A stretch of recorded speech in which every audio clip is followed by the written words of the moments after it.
Hello and welcome to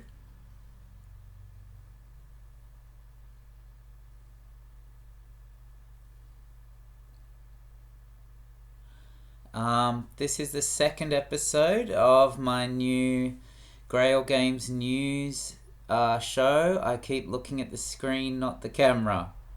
Whatever. I'm sorry. Wait, you're up there.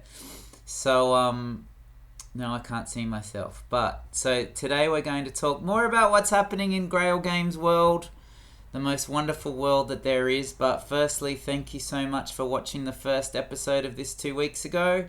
I got some great comments and feedback. So happy that people liked it. If they didn't like it, they didn't tell me. So that makes me feel good too. But you can tell me. I'll just cry a bit. So I did get one bit of feedback that I should record somewhere more interesting, or at least I should get rid of that blank space and hang something up. So I've got a little poster that I made that I'll put up there.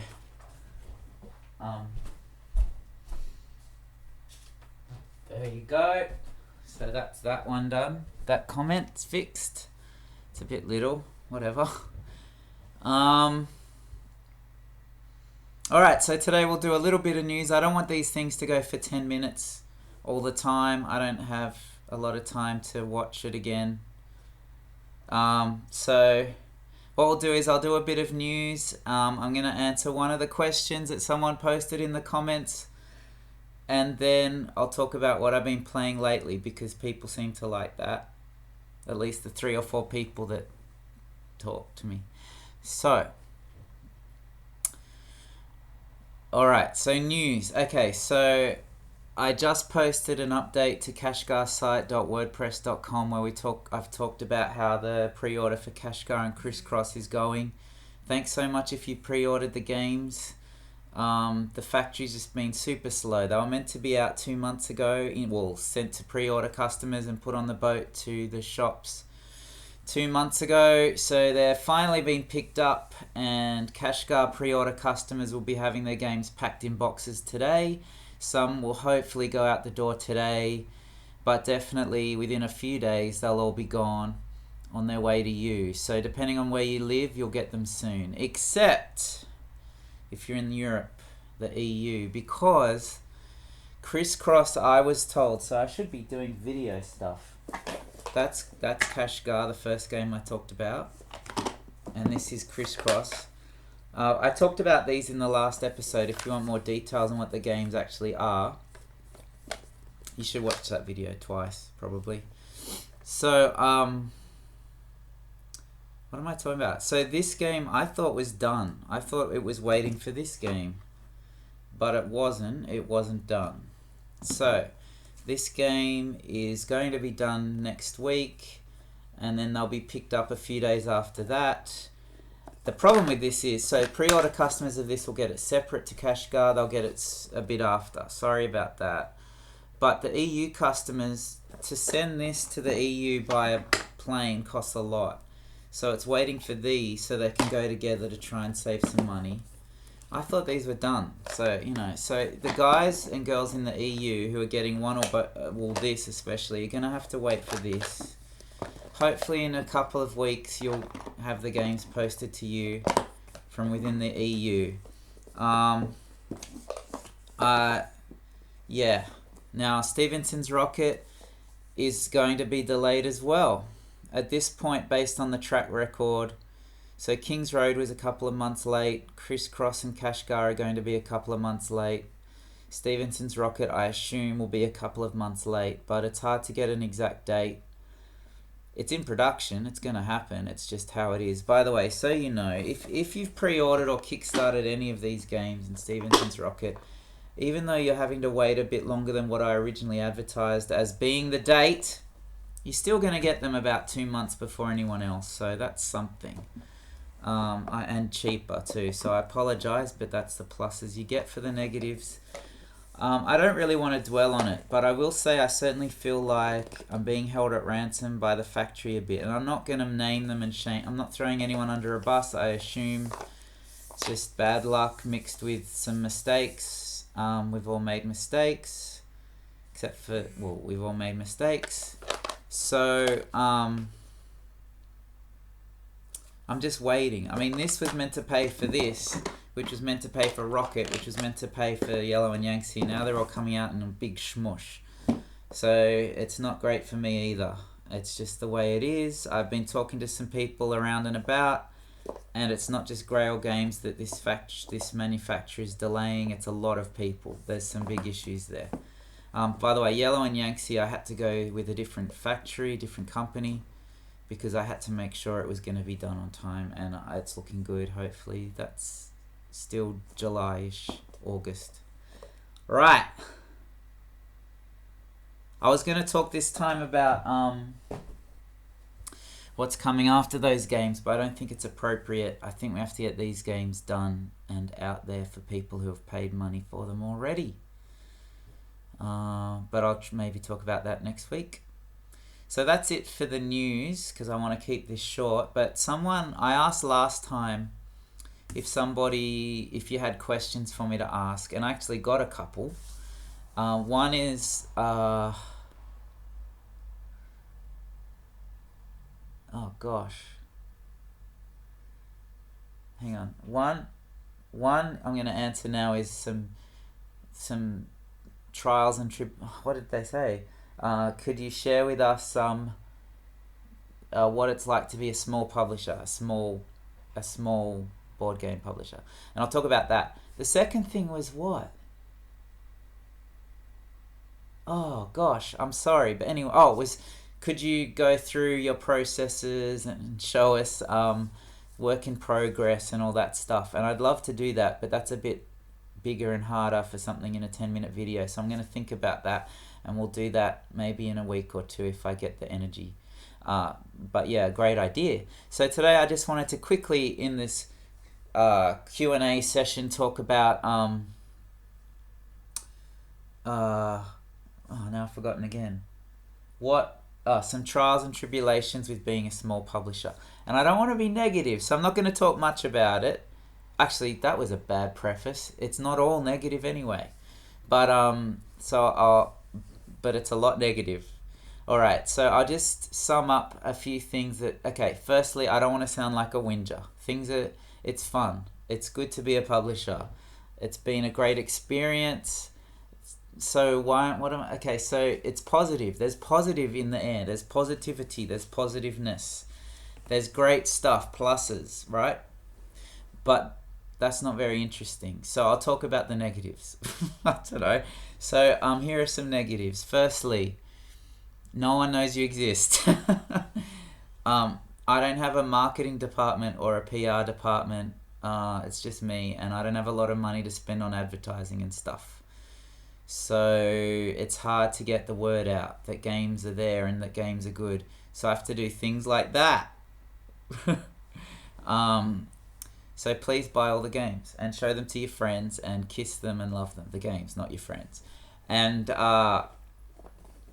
hopefully that'll get the games out there. But that's just the way it is, you know. Everyone starts small unless you're rich. So that sounds a bit rude, but you know, I don't know.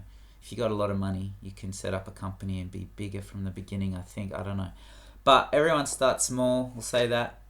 You just have to get going, hope it all works and all fits together. But the other three things, I'll say three more things that make life hard, is that one, to sign a game. I've probably asked for 20 to 30 games that I haven't got to sign just because, and I don't blame them.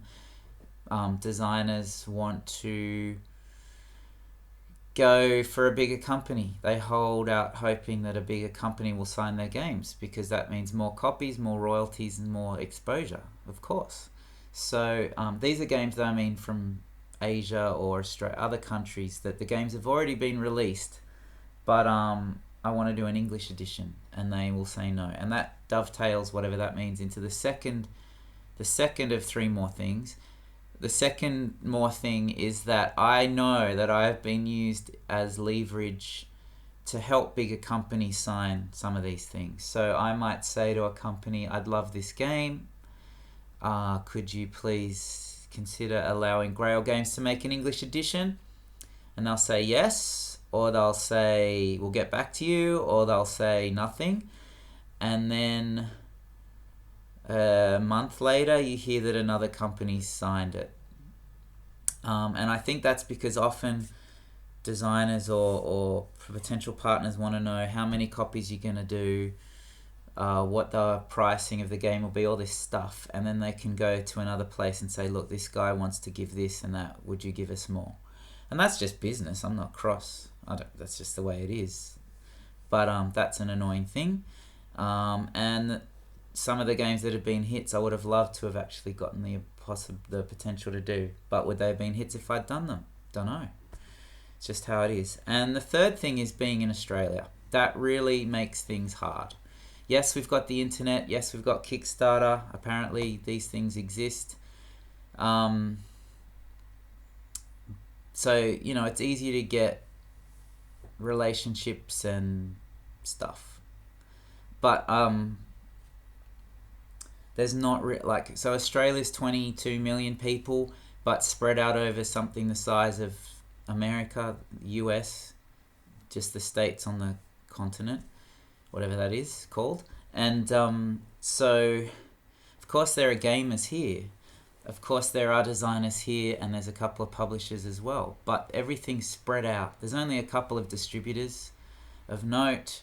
There's no major conventions, comparing them to the size of European and American conventions. And even the small ones, there's only 3 or 4 of them. Probably, maybe more than that, but not a lot. So it's hard to get a network going. It's hard to get relationships going here. And it's hard to sell games here. The best any of my games has ever done in Australia is probably 400 copies. Just because when you've only got 22 million people, you know, whatever the percentage of population is that is going to want to buy board games regularly, if you got a smaller population, there's less of them, right? Also, because we're all plane flights away, it's hard to get things going. Like in Japan and Taiwan and places like that, they have smaller populations maybe they don't, than the bigger board game powerhouses in the world in America and Europe. But because they're so close, they can do a lot of things together. The community's really building or has been built there. It's hard here. I'm being really negative. Sorry. I should be saying Australia's great and all the conventions. If you run a convention or a designer or anything in Australia, I love you. I do. It's just hard to sell games to a smaller community. So that's why all of my focus really has been on America and the UK, being an English language publisher, not an Australian publisher. That's a choice I made. Will it work in the long run? Well, we'll see. Okay, what have you been playing lately? What have you been playing lately? Alright, so I went to my cousin's house a few days ago and we played some games. One of them was number 9, and this is a plug because I just a week ago posted my favourite games of last year, and this was one of them, so you should go watch that. Thumb it, like it, subscribe it, bell it, post comments on this. Like I said on that video, if I'm on the TV, you know, a lot of people watch YouTube on the TV now. There's no comments below, so I don't know how you do that. But last time when I did what have you been playing lately, I forgot to say why I like the games I highlighted. So this game takes about 10 minutes. Many say it's more a puzzle than a game. Many say there's not a lot of choices. Many say it's boring. Many say it's plain. Many say it's a waste of time. Many say it's a waste of space. Many say it should never have been existed in the place of the world. Well, I say, phooey, it's fun. If I think something's fun, then it has a place. And I like it. So in this game, you flip cards.